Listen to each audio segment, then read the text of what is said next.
अस्सलामुअलैकुम my YouTube family, कैसे हैं आप सब लोग। उम्मीद है आप सब खैरियत से होंगे। आज जो मैंने आपके साथ रेसिपी शेयर करनी है वो है क्रीम चीज़ की, जो कि बहुत और इजी सिंपल सी रेसिपी है। बनानी तो नहीं थी लेकिन दूध थोड़ा सा ख़राब हो गया था तो इस वजह से बनानी पड़ी। ये 6 किलो दूध था जिसमें मतलब ऐसे बस लम्स बने थे, इसमें से स्मेल बिल्कुल भी नहीं आ रही थी। जैसे गर्मी की वजह से थोड़ा सा दूध जो होता है ख़राब हो जाता है, तो फिर जो उसके लम्स थे वो मैंने ऐसे छान छान के निकाले। मैंने कहा चलो एक्सपेरिमेंट कर लेते हैं, अब इसको फेंक तो नहीं सकते।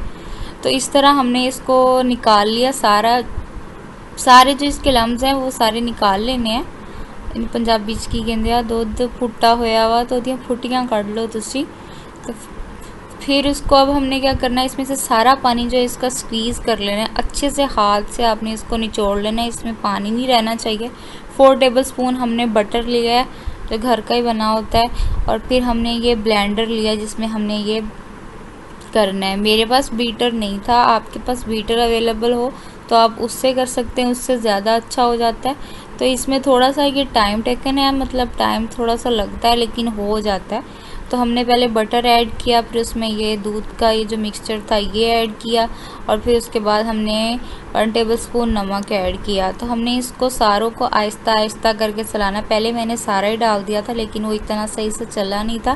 फिर मैंने इसमें से थोड़ा सा निकाला और फिर इसको आराम आराम से तकरीबन 15 मिनट मुझे लगे थे इसको आराम आराम से करने में। इसका मिक्सर जो है उसको पेस्ट को फ्लफ़ी सा बनाने में। तो बीटर से करेंगे तो वो ज़्यादा बेस्ट होगा। और उसके बाद पहले ऐसे बना लें, फिर उसके बाद आप अच्छे से बीट कर लें। तो ये पहले मैं आपको लगा के दिखाऊंगी ऐसे ही। ये जो चीज़ बनी है मतलब साल्टी सी था, बहुत अच्छा सा टेस्ट था। तो ब्रेड पे लगा के आप इसको आराम से खा सकते हैं। ताज़ा ताज़ा लगाएंगे तो वो ज़्यादा अच्छा फील नहीं आएगा, लेकिन अगर आप इसको फ्रीज़ करके उसके बाद आप इसको अप्लाई करेंगे ब्रेड पे तो वो ज़्यादा अच्छा होगा। तो ये मैंने फ्रेश लगाई थी। और मज़े की बात ये थी कि जो एप्पल था ना वो इसके साथ बहुत मज़े का लग रहा था, पता नहीं क्यों, लेकिन इसको एप्पल के साथ खाओ तो एप्पल बहुत मज़े का लग रहा था। लेकिन फिर मैंने इसको ऐसे पहले डिश आउट किया, फिर उसके बाद मैंने इसको फ्रीज़ करना था क्योंकि थोड़ा सा बच गया था। तो फिर इसको फ्रीज़ करने के लिए मैंने एक डिब्बा लिया जिसमें मैंने उसको डाल दिया। तो आप इसको ऊपर रेफ्रिजरेटर में रख सकते हैं।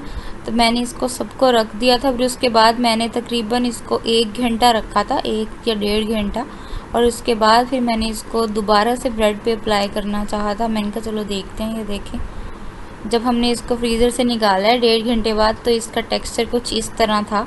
तो बहुत अच्छा सा और क्रीम चीज़ बन गया था आराम से घर पे। तो उम्मीद है आप ये रेसिपी ट्राई करेंगे और मुझे बताएंगे कि कैसी लगी। कमेंट सेक्शन में लाजमी बताइएगा, क्योंकि कोई भी चीज़ है वो हमें ख़राब नहीं करनी चाहिए, कुछ ना कुछ जुगाड़ निकाल लेना चाहिए। अब हम आपको मिलेंगे एक नई वीडियो में एक नई रेसिपी के साथ। तब तक दुआ में याद रखें, अपना बहुत सारा ख्याल रखें। अल्लाह हाफिज़।